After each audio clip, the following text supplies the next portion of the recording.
Meta आज एक बहुत पावरफुल ऑर्गेनाइजेशन है। उसके पास बहुत सारी सब्सिडरीज हैं, प्रॉपर्टीज हैं। उसमें से एक है व्हाट्सएप। 2021 में मेटा ने अपनी प्राइवेसी पॉलिसी में बदलाव किया और मोटा मोटे तौर पे बोला कि अगर आप जो भी डेटा व्हाट्सएप के साथ भी शेयर करेंगे, वो व्हाट्सएप आपका डेटा मेटा के साथ शेयर करेगा। तो कहीं ना कहीं आपका डेटा साझा रूप से पूरे मेटा इकोसिस्टम में शेयर किया जाएगा, उसका इस्तेमाल किया जाएगा। तो लोगों को लगा कि साहब ये तो उनकी निजता के अधिकार का हनन हो रहा है। बहुत सारी चुनौतियाँ दी गई और फिर अल्टीमेटली जो कॉम्पिटिशन कमीशन ऑफ इंडिया है उसने एक पेनल्टी लगाई। 200 करोड़ से ज़्यादा की पेनल्टी थी जो लगाई कि साहब आपका ये जो प्राइवेसी पॉलिसी है उल्लंघन कर रही है भारत के कानूनी व्यवस्था की। और क्योंकि कहीं ना कहीं एक मोनोपोलिस्टिक पावर होने के नाते आप इस तरह की चीज़ कर पाए हैं और लोगों को आप कोई विकल्प ही नहीं दे रहे, उनके पास कोई चॉइस ही नहीं है। अगर उन्होंने आपका प्लेटफ़ॉर्म लेना है, तो उन्हें आपकी प्राइवेसी पॉलिसी को एक्सेप्ट करना पड़ेगा, जो कानून के विरुद्ध माना जाता है।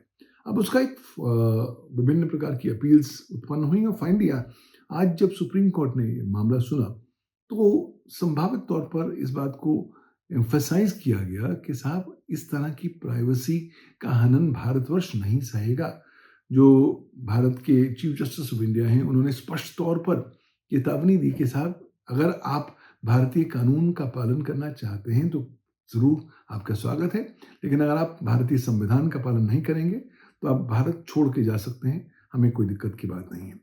पुनः तौर पर सुप्रीम कोर्ट ने लोगों की निजता के अधिकार के महत्व को अंडरलाइन किया है और एक स्पष्ट एक भाषा में एक नोट दिया है, एक मैसेज दिया है पूरे इकोसिस्टम को कि आप कुछ भी कर लीजिए, लेकिन जो लोगों की प्राइवेसी का अधिकार है, निजता का अधिकार है, उनके जीवन जीने के मौलिक अधिकार का जो अभिन्न हिस्सा है, उसका आप उल्लंघन नहीं कर सकते और अगर आप करेंगे, तो आपको कानूनी परिस्थितियों का सामना करना पड़ेगा।